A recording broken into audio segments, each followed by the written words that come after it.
여러분 각자 나이가 틀리고 살아온 과정이 다르지만 우리는 인생을 살면서 깨닫기 시작합니다. 오늘 여러분에게 한 가지 그 깨달음 속에 있을 법한 답을 한번 찾기 위해 질문을 드리려고 합니다. 사람에게 있어서 가장 필요한, 저런 어린아이들이 자라면서 또 어른이 된 우리에게 가장 필요한, 인간에게 필요한 능력 한 가지를 꼽으라고 한다면 무엇을 말씀하시겠습니까? 하나만 얘기하라, 하나만. 인간에게 있어서 가장 필요한 능력 한 가지만 얘기하라면 여러분 인생을 사시면서 깨달음이 있으실 텐데 한번 답변해 보시죠. 뭐라고 답변하시겠습니까? 우리 개척 교회니까 서로 이렇게 상호 호흡하면서 합시다. 큰 교회면 이제 못해요, 여러분. 한번 답변해 보실래요, 여러분? 인간에게 있어서 가장 필요한 한 가지 능력 또는 자질 한 가지만 얘기해라. 뭘까요, 여러분? 감사하는 마음이래요. 네, 감사하는 마음. 감사합니다. 네. 다른 분요? 지혜. 네, 지혜. 지혜로우신 것 같아요. 밥심. 오늘 고기 반찬 나갑니다. 오늘 고기 반찬 나갑니다.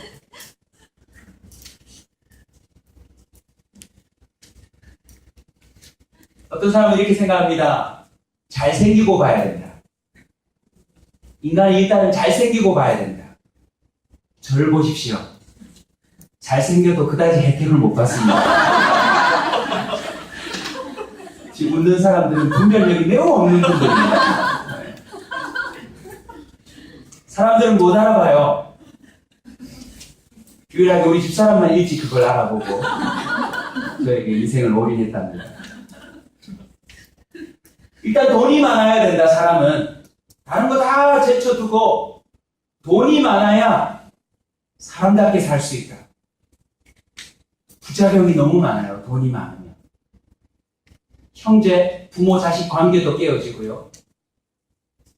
주변에 많은 환경이 돈 때문에 편리한 것처럼 보이지만 결국 돈을 가지면 가질수록 근심과 걱정이 많아진다는 것을 알 수 있습니다. 가만히 보니 돈 없는 사람들이 자꾸 돈을 가지려고 하지 정말 제대로 돈을 많이 가져본 사람들은 오히려 돈에 대해서 자유하더라고요. 혹시 돈을 더 벌고 싶은 분이 계신가요? 그게 여러분이 가난하다는 걸 증명하는 거예요. 돈을 정말 가질 수 없을 만큼 가져본 사람은 그 돈의 허탈함을 알고 있더라고요. 학벌이 좋아야 된다. 여기 공부 많이 하신 분이 계실 텐데 아무리 공부를 많이 해도 못하는 게 너무 많다는 걸 깨닫게 되어 있습니다. 어떤 분들은 믿음이 좋으면 되지, 믿음이 좋으면 되지. 실제로 만난 분인데요. 믿음 하나 보고 결혼하셨대요. 근데 돈도 못 벌어오고 성품도 안 좋고 뭐만 좋아요? 믿음만 좋아요. 믿음이 지나쳐서 정상적인 삶을 살지 못하는 자들도 의외로 많이 있습니다. 오늘 이 시대에 다양한 스펙, 자격, 능력이 필요한 때라고 난리들입니다. 새벽부터 잠자리에 들기 전까지 그 스펙을 구비하느라고 눈이 충혈되고 사람답지 못하게 살아가는 사람이 얼마나 많은지 모릅니다. 이런 때에 정말 하나만 얘기하라면 꼭 필요한 능력이 뭘까요? 꼭 필요한 자질이 뭘까요? 그게 오늘 설교 제목입니다. 지극히 선한 것을 분별하는 능력입니다. 지극히 선한 것을 분별하는 능력. 그게 인간에게 있어야 될 가장 중요한 능력인 줄로 믿습니다. 왜냐하면 지극히 선한 것을 분별하면 뭘 잘하게 될까요? 선택을 잘하겠죠, 여러분. 인류의 타락과 저주, 그로 인해 지금도 계속되고 있는 고통을 분석해보면 제대로 분별하지 못한 것 아닙니까? 따먹지 말라는 거 따먹고, 하지 말라는 거 하고, 아닌 게 좋아 보이고, 해로운 게 유익해 보이고, 그게 오늘 우리의 삶의 결과물들이라는 것이. 여러분, 사람은 살아있다면 선택은 피할 수 없는 매일, 매 순간의 일입니다, 일. 오늘도 교회 오실 때 선택하셔야 하지 않았나요? 갈까 말까, 갈까 말까.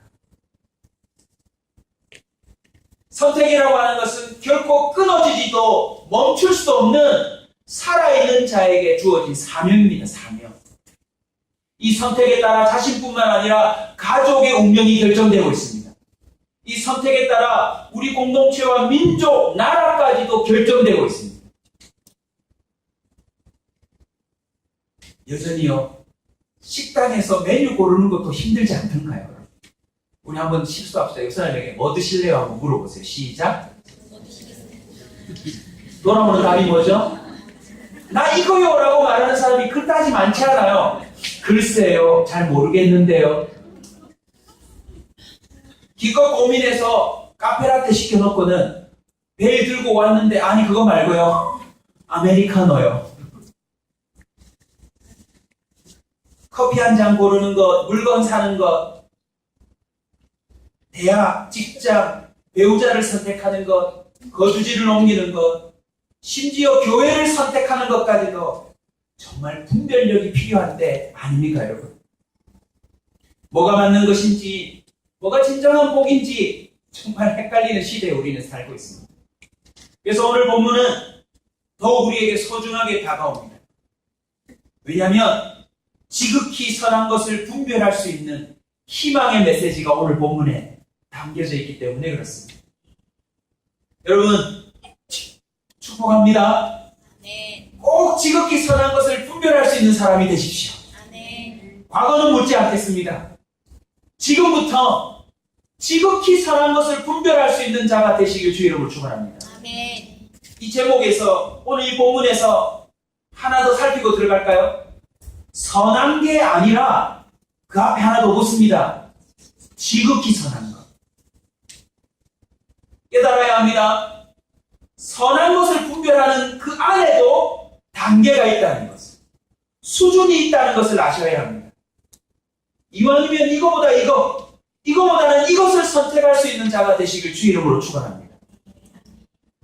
지극히 선한 것을 분별할 수 있는, 그냥 선한 거 말고요, 지극히 선한 것을 분별하려면 오늘 이 세 가지 문장 또는 단어를 기억하셔야 돼요.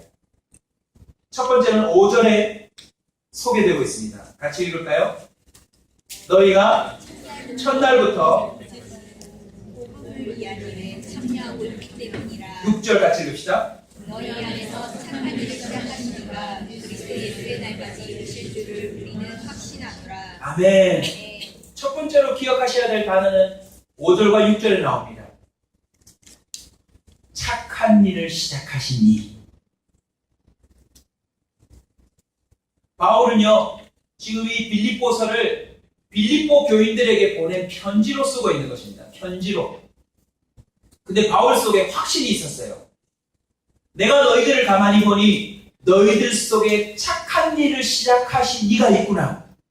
그리고 그분이 마지막 날까지 너희들의 삶 속에서 일하실 것을 확신한다라고 고백하고 있습니다. 와, 여러분, 지극히 선한 것을 분별할 수 있는 사람에게는요, 어떤 증상이 나타나냐면 그 사람 속에 착한 일을 시작하신 이가 다른 사람들에게도 보여진다는 것입니다. 여러분, 사람은 그 자체 안에는 선한 것을 분별할 능력이 없습니다. 동의하시면 아멘. 아멘. 여러분, 정말 능력이 있으세요? 지극히 선한 것을 분별할 능력이 있으신 분은 아멘. 사실 저도 잘 모르겠어요. 그런데 오늘 본문에 보면 너희 속에 착한 일을 시작하신 이가 있구나라고 표현하고 있다는 것입니다. 예레미야 17장 9절에 보면 이렇게 기록이 되어 있습니다. 만물보다 거짓되고 심히 부패한 것은 무엇이라? 마음이라. 만물보다 심히 부패하고 거짓된 건 마음이라고 했기 때문에요, 우리 마음으로서는 지극히 선한 걸 분별할 능력이 없어요, 여러분. 고로 지극히 선한 것을 분별하려면 우리 속에 착한 일을 시작하시는 이가 있어야 된다는 것입니다. 바울은 빌립보 성도들을 바라보며 확신을 가졌습니다. 너희들 속에 착한 일을 시작하신 분이 있구나. 사랑하는 여러분, 지극히 선한 것을 분별할 수 있는 자에게는 먼저 하나님이 그 속에 임하신다는 사실을 믿으시기 바랍니다. 하나님은요, 유일하게 지극히 선한 게 무엇인지를 아는 분이십니다. 그분이 착한 일을 시작하시면 어떤 일이 벌어질까요? 하나님 앞에 나오도록 이끌어주세요. 지극히 선한 것을 분별할 수 있는 사람이 된다라고 하는 것은 그 속에 착한 일을 시작하신 이가 있다는 뜻인데, 그분이 제일 먼저 하는 일이 뭐냐면 희한하게 하나님을 떠난 자가 하나님 앞으로 나오도록 이끌어 주신다는 것입니다. 스스로 하든지 아니면 누가 권면해서 순순히 따르든지 아니면 억지로 나왔든지 간에 어쨌든 하나님 앞에 온다. 주님이 그 속에서 착한 일을 시작하신 결과입니다. 아멘. 그래서 여러분이 귀합니다. 그리고 어느 순간에는 하나님을 믿고 시인하도록 인도해 주십니다. 이어서 하나하나 무엇이 깨달아집니다. 뭘까요? 하나님의 말씀입니다. 하나님 앞으로 인도함을 받고 순순히 시인도 되고 믿어도 지고 받아들여지기도 하다가 나중에는 하나님의 말씀이 깨달아지고 급기야 어디에 이르냐면 나도 하나님 말씀 따라 살아야 되겠다라고 하는 그런 결단과 의지가 생겨나더라는 것입니다. 이 정도까지 있다면 그 사람 속에는 착한 일을 시작하신 이가 있는 줄로 믿습니다. 아멘. 그리고 그 사람은 지극히 선한 것을 분별하는 삶을 이미 시작한 줄로 믿으시기 바랍니다. 예전에 하지 않던 착한 일을 그도 하기 시작합니다. 말투도 달라지고요. 자세와 행동도 달라지고요. 주변에서 이런 말들이 오가기 시작합니다. 저 사람이 본래 저런 사람이 아닌데. 주위 사람이 이렇게 말합니다. 뭐 잘못 먹었나? 죽을 때가 되었나? 어르신들이 그러시더라고요. 죽을 때가 되면 안 하던 일들을 하기 시작합니다. 사랑하는 성도 여러분, 여러분 속에 착한 일을 시작하신 이가 있음을 믿으시기 바랍니다. 아멘. 그 착한 일을 시작하신 이가 하시는 일이 뭡니까? 지극히 선한 것이 무엇인지를 하나씩 하나씩 분별하게 하더라는 것입니다. 특별히 오늘 본문에 소개되어 있는 착한 일을 시작하신 이가 제일 먼저 주시는 분별력이 뭔지 아십니까? 복음이 뭔지를 분별하게 하시더라는 것입니다. 진짜 복된 소리가 뭔지를 분별하게 하셔서 구원에 이르는 구별을 할 수 있도록 돕더라는 것입니다. 사랑하는 여러분, 느껴지지 않으세요? 내 속에서 주님이 착한 일을 시작하셨다. 느껴지시는 분은 큰 소리로 한번 아멘 한번 해보시죠. 아멘. 동의되십니까? 아멘. 아직 나쁜 사람이 몇 명 있긴 하지만 주님이 분명히 그 속에서 착한 일을 시작하신 줄로 믿습니다. 두 번째 기억하셔야 될 단어는 문장은 8절에 나옵니다. 같이 한번 읽겠습니다. 시작. 내가 예수 그리스도의 심장으로 너희 우리를 얼마나 사모하는지 하나님의 주님이시니라. 아멘. 네. 두 번째 문장은 바로 예수 그리스도의 심장입니다. 예수 그리스도의 심장. 착한 일을 시작하신 그 사람에게는요, 그 일 중에 하나가 뭐냐면 예수 그리스도의 심장이 이식됩니다. 이것은 하나님의 영이신 성령이 우리 속에 임하사 역사하신다라고 하는 것을 생체학적으로 표현한 것입니다. 바울 속에는요, 또 다른 심장 박동이 있었어요. 바로 예수 그리스도의 심장으로 말미암는 박동입니다. 이렇게 설명해 드릴까요? 여러분은 무엇에 가슴이 뛰세요? 자, 이것도 서로 한번 호흡합시다. 내가 과거를 얘기합시다. 현재 얘기하지 말고, 현재 얘기하면 이게 서로 민망해지니까 과거에 나는 이것만 보면 가슴이 뛰었다. 한번 얘기해 주시죠.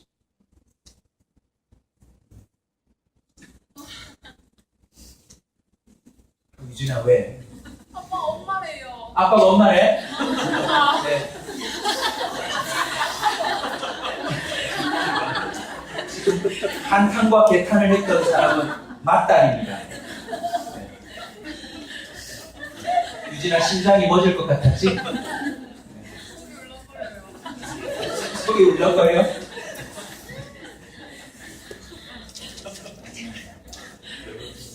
수습이 안 되고 있습니다. 유진아, 한번 아빠에게 다시 물어봐. 지금도 그때 그 심장이 뛰고 있는지 한번 물어봐 줄래? 맞을걸요?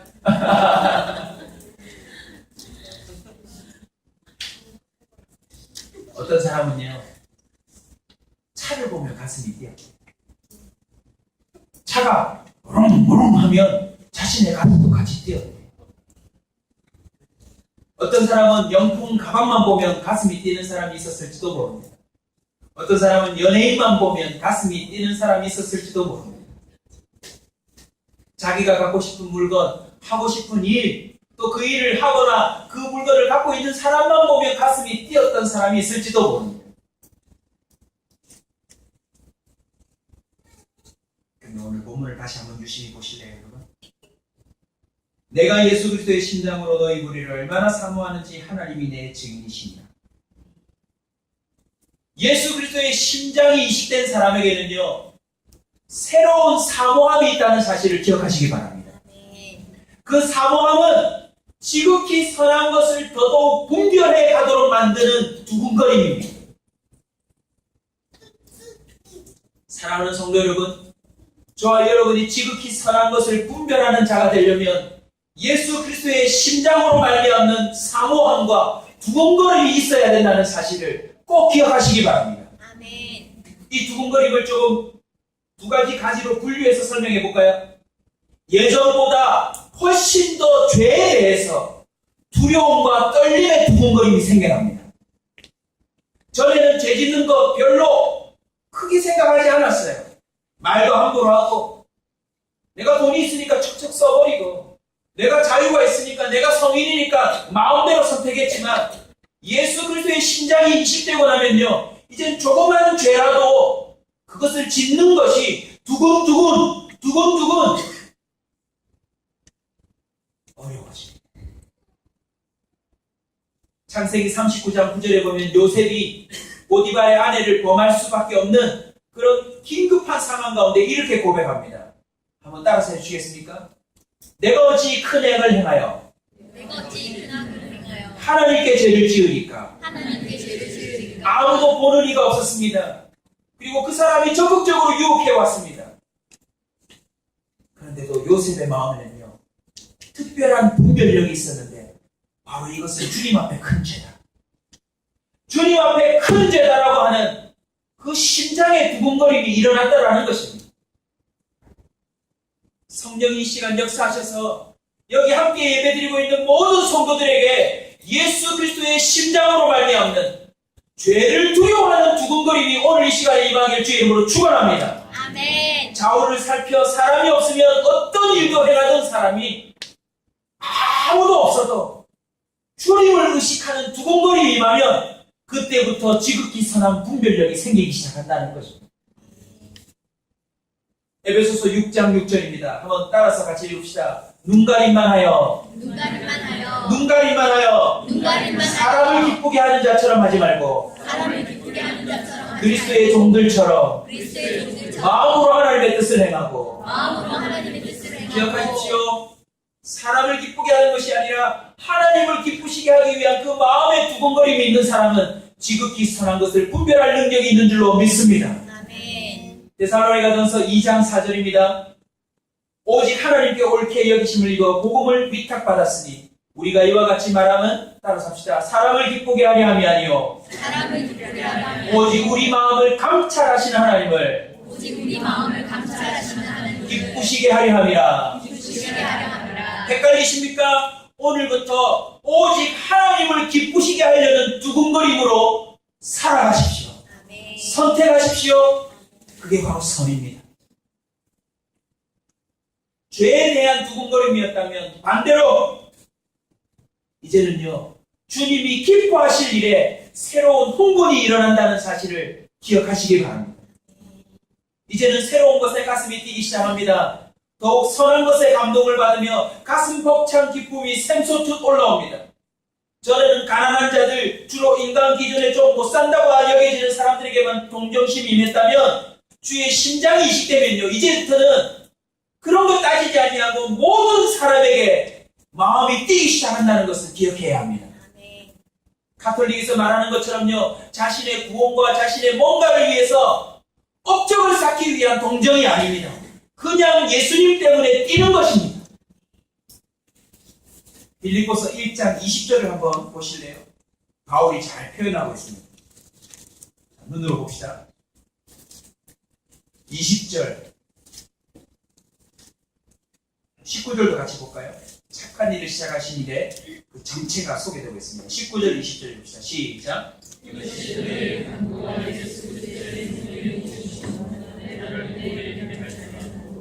나의 간절한 기대와 소망을 따라 아무래도 부러워하지 않고 지금도 전과 같이 온전히 반대하여 살든지 죽든지 내 목에서 그리스도가 존귀하게 되기를 하려 하노니. 아멘. 바울에게는요, 내가 살든지 죽든지 내 몸에서 오직 그리스도가 존귀히 되려고 하는 그런 동기로 가슴이 두근거렸습니다. 이는 내게 사는 것이 그리스도니 죽는 것도 유익함이라.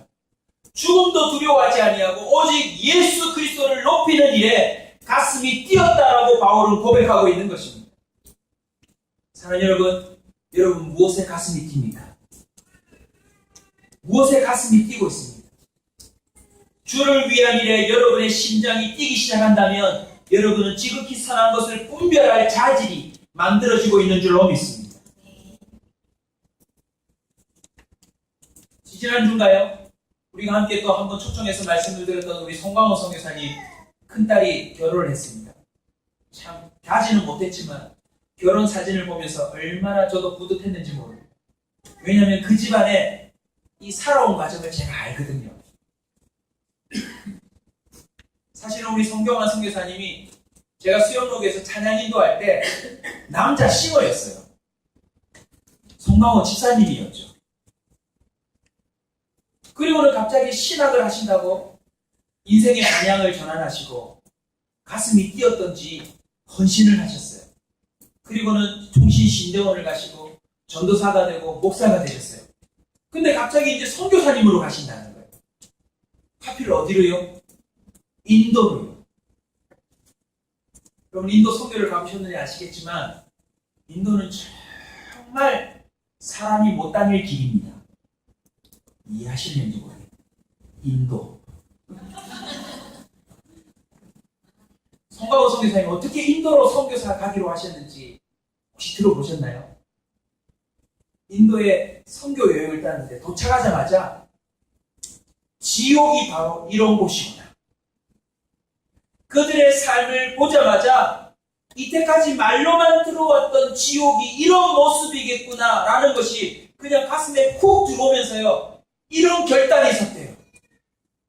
살아생전에 지옥과 같은 삶을 사는 이 인도 사람들이 죽어서도 지옥에 가게 해서는 안 되겠구나. 그 마음이 쑥 들어오면서요. 인도의 선교사로 헌신하게 만들었대요.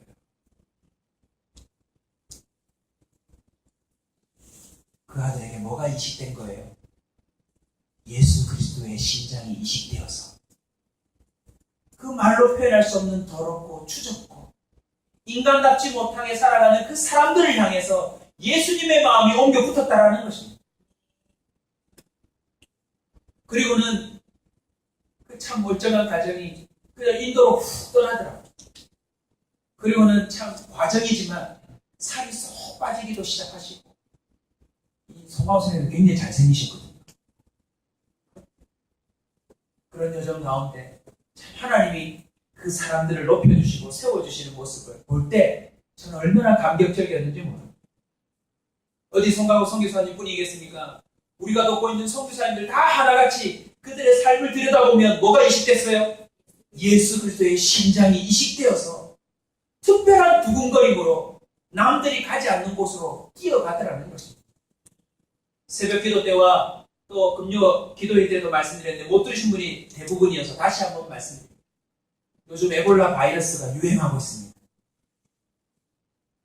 한간에 이슈가 되었죠.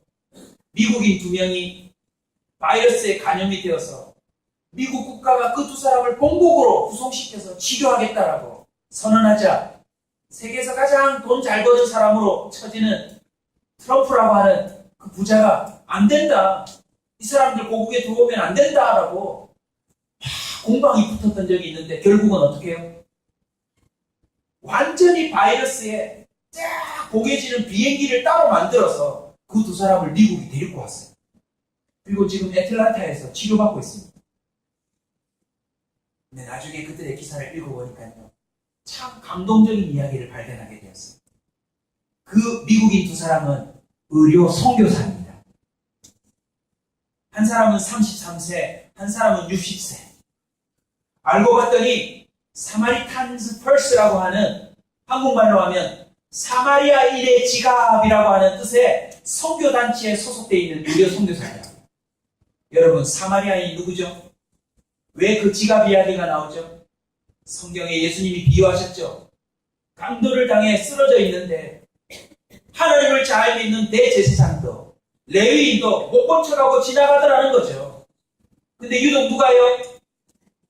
예수 믿지 않을 것 같은 사람, 선하지 않을 것 같은 사마리아 사람, 남들이 다 사람 같지 않게 취급하던 사마리아인 사람이 유독 그 사람의 상처를 싸매고 씻겨주고 여관에 데려다 준 다음에는 뭐라고 말하죠? 이 사람을 잘 회복시켜달라.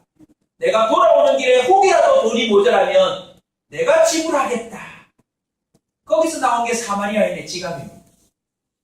여러분 사마리탄즈 펄스라고 하는 선교단체가 어떻게 만들어졌는지 아세요? 6.25 동란 때에 로버트 피어스라고 하는 종군 기자가 지금은 목사님입니다. 거제도에 전쟁 고아로 너부러져 있는 아이들을 바라보면서 내가 저들을 도와야 되겠다 하고 자신의 지갑을 열고 선교했던 것이 사마리탄즈 펄스의 시작이래요. 여러분. 할렐루야. 그들의 특별한 심장의 두근거림으로 시작된 선교단체가 우리나라에서 시작된 선교단체가 지금도 죽어가고 있는 그 아프리카의 그 사람들에게 두근거림으로 계속 지속되고 있더라는 것입니다. 사랑하는 여러분, 죽음을 불사하고 불편함을 불사하고 자신의 모든 걸 내려놓고 뛰고 달리는 사람들의 공통점이 뭔가요? 남들은 가지 마라, 하지 마라. 그건 분별력이 없는 짓이다라고 말하는 것으로 뛰고 달리는 이유가 뭘까요? 예수 그리스도로 말미암는 특별한 두근거림이 있기 때문에 그렇습니다. 오늘 본문에도 보시면 22절 보실래요, 여러분? 바울에게도 딜레마가 있습니다. 갈등이 있어요. 같이 읽읍시다. 시작.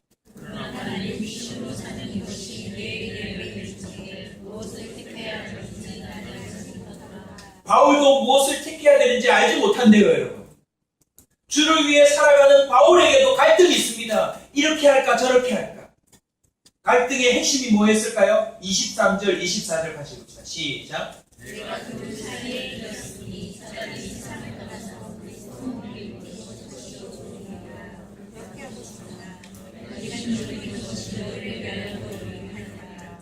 바울이 고민하는 것이 무엇이었습니까? 지금 내가 인생을 좀 살아보니 먹는 것도 이제 돈 더 버는 것도 공부를 더 많이 하는 것도 별 볼 일 없다. 빨리 뭐 하는 게 낫다? 죽는 게 낫다. 동의하시는 분은 아멘. 젊은 목사가 말해서 죄송스럽습니다. 어르신들 앞에서. 저도 이제 40을 넘겨보니요. 그냥 빨리 죽는 게 제일 좋은 것 같아요. 바울은 인생을 살아보니 그냥 천국 가서 사는 게 제일 좋다라는 걸 깨달아 버렸어요. 근데 고민이 생겼어요. 내가 지금 이 세상에 남아야 될 것인가 말아야 될 것인가. 바울은 결정합니다. 내가 천국 가는 것이 훨씬 낫지만 주님이 죽으실 때까지 육신 가운데 남아있으리라. 육신이 노후하고 관절도 아프고 피부가 늙고 허리도 아프고 디스크가 생기고 육체의 고통이 들지만 이 육신에 남아있으리라 라고 결정합니다. 이유가 뭐죠? 그게 너희들에게 더 유익한, 비록 나에게는 고통이 따르지만 하나님의 복음을 깨닫고 착한 일을 시작하셔서 예수 그리스도의 심장으로 살아가는 내가 하루라도 더 살아있으면 더 유익한 사람들이 많을 테니까 나는 좀 고생스럽지만 더 살아있겠다라고 결정합니다. 구체적으로 25절에 나옵니다. 같이 읽을까요? 시작.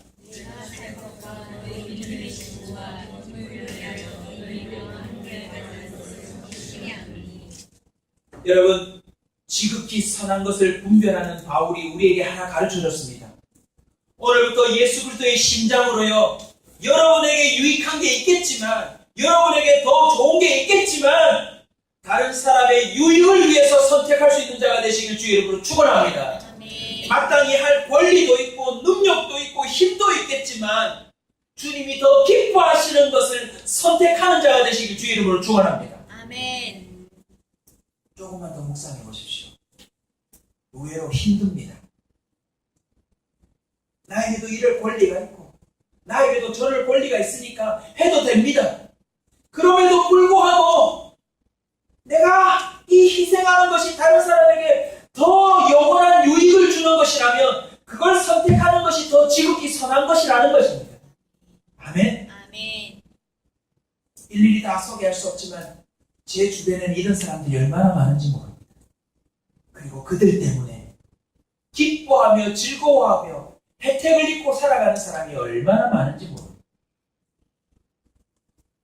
사랑하는 성도 여러분, 오늘부터 예수 그리스도의 그 심장으로 말미암는 두근거림으로 선택할 수 있는 지혜가 있기를 주의 이름으로 축원합니다. 아멘. 다른 사람의 유익을 구하십시오. 구체적으로 표현하면 다른 사람의 믿음의 진보, 나로 말미암아 그 사람의 신앙이 더 발전될 수 있다면 그걸 선택해 주십시오. 지극히 선한 분별에서 나온 틀림없는 선택입니다.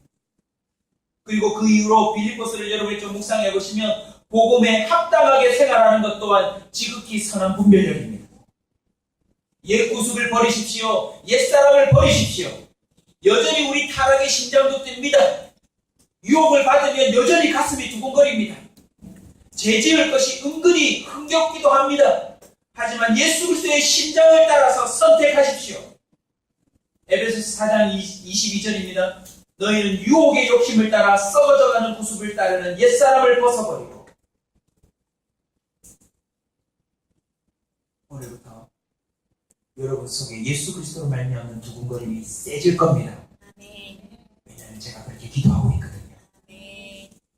틀림없이 일어날 것입니다. 아멘.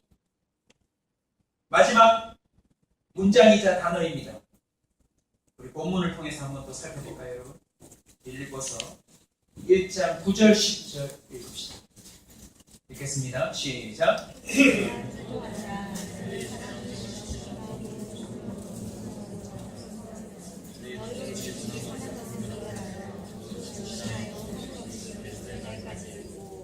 아멘. 지극히 선한 것을 분별하는 데 있어서 중요한 단어는 바로 이것입니다. 바로 사랑입니다. 여러분 헷갈릴 때마다 언제나 사랑을 선택하십시오. 그러면 얼추 맞습니다. 이럴까 저럴까 하다가 언제나 사랑의 기초에서 선택하십시오. 그러면 맞습니다. 그런데 혹 오해하실까봐 좀 더 보탭니다. 맹목적인 사랑도 있습니다. 잘못된 사랑도 있습니다. 왜곡된 사랑도 있습니다. 그래서 오늘 본문을 유심히 보시면 너희 사랑을 지식과 모든 총명으로 점점 더 풍성하게 하사라고 기록되어 있습니다. 사랑 플러스 지식과 모든 청명이 더해진 사랑으로 선택할 때 그것은 지극히 선한 분별이 될 줄로 믿습니다. 아멘. 무엇을 선택하려고 할 때 그냥 사랑이 아니라 지식에 근거한 사랑으로 선택하십시오. 무엇을 선택하려고 할 때 총명이 더해진 사랑으로 선택하시기 바랍니다.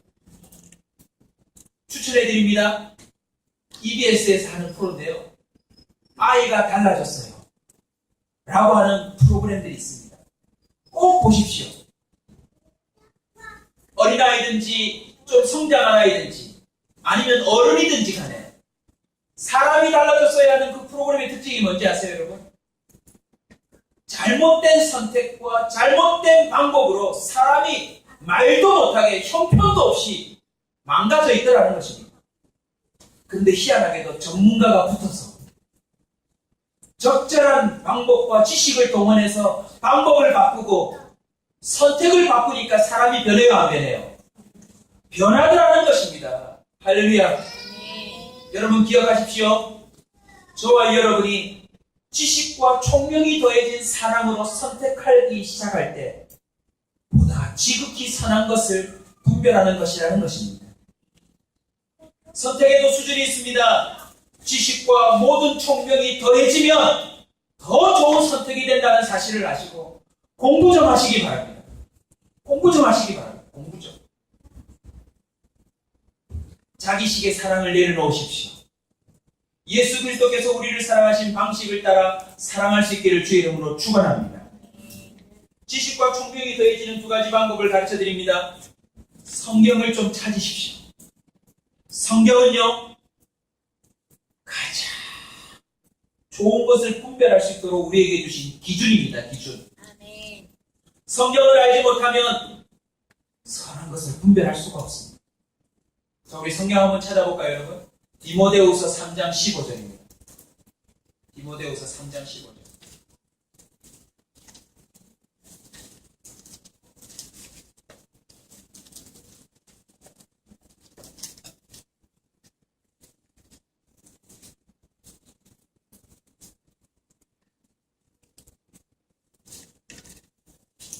같이 읽겠습니다. 시작.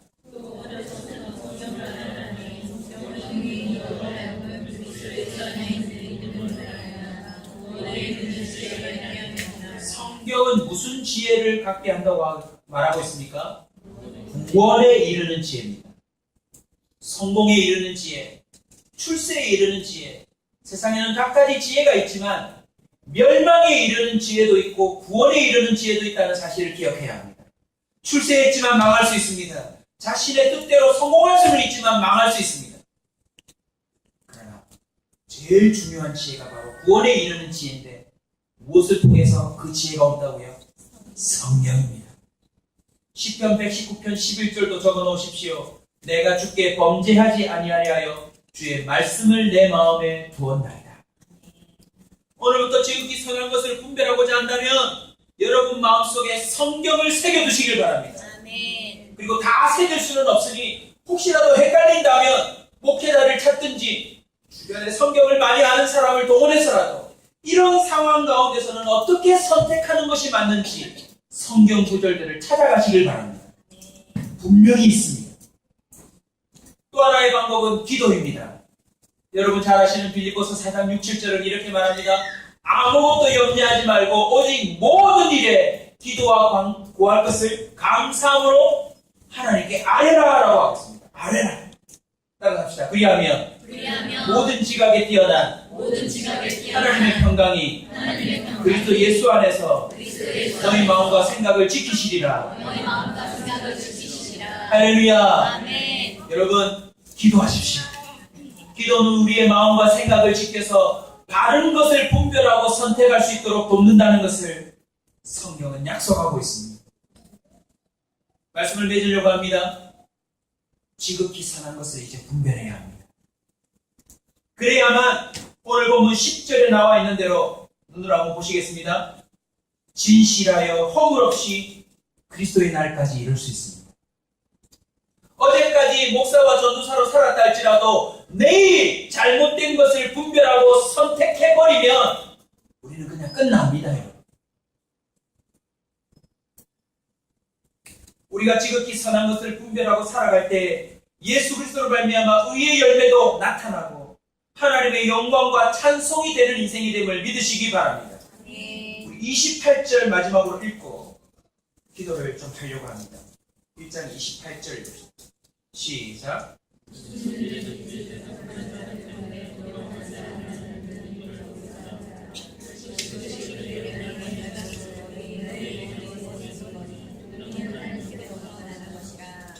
이 단어를 기억하십시오. 멸망의 증거, 구원의 증거. 한 사람이 지극히 선한 것을 분별하기 시작했다는 것은 차례대로 이것을 증명합니다. 그 사람 속에서 무슨 일을? 착한 일을 시작하신 이가 있다. 그 사람 속에 뭐가 이식되었다? 예수 그리스도의 심장이 이식되었다. 그 사람 속에 지식과 총명으로 말미암는 뭐가 있다? 사랑이 있다. 바로 이것이 그 사람에게 구원의 증거가 된다는 것입니다. 여러분, 이것은 그냥 단순히 성도들에게 좀 나은 삶을 살도록 하는 설교가 아닙니다. 그 사람이 지극히 선한 일을 분별하기 시작했다. 그것은 착한 일을 시작하신 이가 있다는 것이요, 예수 그리스도의 심장이 이식되었다는 뜻이요, 그 사람 속에 예수 그리스도의 지식과 총명으로 말미암는 사랑이 있다는 뜻. 결국 그 사람이 구원받았다는 뜻입니다. 저와 여러분의 남은 여생에 이 구원의 증거가 지극히 선한 것을 분별하고 선택하는 것으로 나타나기를 주의 이름으로 축원합니다. 네. 광복절을 맞아서 한 예를 들어드리고 여러분의 묵상거리를 좀 드리려고 합니다. 광복절 하면 누가 떠오르세요, 여러분? 광복절 하면 누가 떠오르세요? 유관순. 또요, 여러분? 네? 네, 안중근. 네, 김영희 기자님 감사합니다. 유관순 누나에 대한 로망이 있었는데 사진 보고 저 실망했어요. 그래서 오늘 안중근으로 하겠습니다.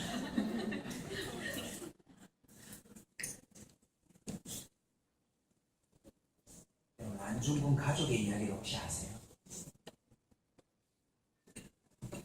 안중근이 그렇게 정말 민족에 있어서 큰 업적을 이루고 죽었지만 그 큰아들, 그 첫째 아들은요, 7살 때 누가 준 음식인지 모르고 채 길거리에서 과자를 받아들고 그 과자를 동생들한테 나누어 주려고 오다가 길거리에서 죽었어요. 역사가들은 아마도 일본 사람들이 암살한 것으로 알고 있습니다. 그리고 그 동생 안준생이라고 있습니다. 그 아이는 찢어지는 가난 속에서 자라는 가운데 33세가 되도록 변변한 직업이 없이 정말 힘들게 살았어요. 왜냐하면 일본 사람들이 완전히 그 집안을 몰살시키려고 작정했기 때문에요. 어디를 가도 받아두지 않고 어디를 가도 그 삶이 펴지지 않도록 만듭니다. 그리고 끝내는요, 나중에 어떤 일이 있었냐면 이 안준생이 일본의 그 연출에 의해서 이토 히로부미의 그 아들에게 손을 내밀면서 고개를 숙이면서 잘못했습니다라고 비는 그 의식을 연출했어요. 그리고 완전히 매국노로 찍혔죠. 일본한테는 이용당하고 민족에게는 아버지는 큰 영웅이었지만 완전히 매국노로 찍혀서 비참한 인생을 살다가 죽어버렸습니다. 이토 히로부미 안중근을 쏘다라고 하는 책에 구체적으로 이 내용이 기록되는데 안준생 그 아들이 직접 인터뷰한 내용을 한번 들어보시겠습니까? 선택에 관한 문제입니다. 그럼 나더러 어쩌란 말입니까? 그 자리에서 제안을 단호히 거절하고 잡혀 죽어야 했나요? 일본의 제안을 말하는 겁니다. 영웅 아버지처럼 위대하고 영광스럽게 왜 나는 나 안준생으로 살 수 없나요? 왜 나는 내 삶을 선택할 기회도 없이 이런 운명에 던져져야 했죠? 아버지는 자신이 선택한 거잖아요. 그래서 죽은 거잖아요. 그런데 왜 나는 내 선택이 아닌 아버지의 선택 때문에 이런 삶을 살아야 합니까? 왜 얼굴도 기억 안 나는 아버지 때문에 내 인생이 이렇게 통째로 망가져야 합니까? 우습지 않나요? 지금부터가 중요한 멘트입니다. 영웅의 아들은 개 같은 삶을 살고 그 변절자의 자식은 다시 성공하고. 제가 제일 가슴 아팠던 문장이 이제 이 부분입니다. 아버지는 나라의 영웅이었지만 가족에겐 재앙이었습니다. 나는 나라의 재앙이었지만 우리 가족에겐 영웅입니다. 참 선택에 있어서 고민되는 문장입니다. 안준생이라는 사람도 손가락질 할 수는 없지만 신앙의 관점에서 볼 때 우리에게 시사해주는 바가 있습니다. 인간적인 관점이 아니라 예수 그리스도의 심장이 이식된다면 먹고 사는 문제, 주변의 환경에 의해서 살아가지 아니하고 그는 진정 올바른 선택을 끝까지 해낼 수 있는 줄로 믿으시기 바랍니다. 아멘. 사랑하는 성도 여러분, 촉구합니다. 여러분 속에 착한 일을 시작하신 이가 있습니까? 여러분 속에 예수 그리스도로 말미암는 두근거림이 있습니까? 여러분 속에 정말 주님으로부터 공급되는 지식과 총명에 근거한 사랑이 계속 풍성해지고 있습니까? 그로 말미암는 선택이 여러분에게 구원의 증거로 이어지기를 주의 이름으로 축원합니다.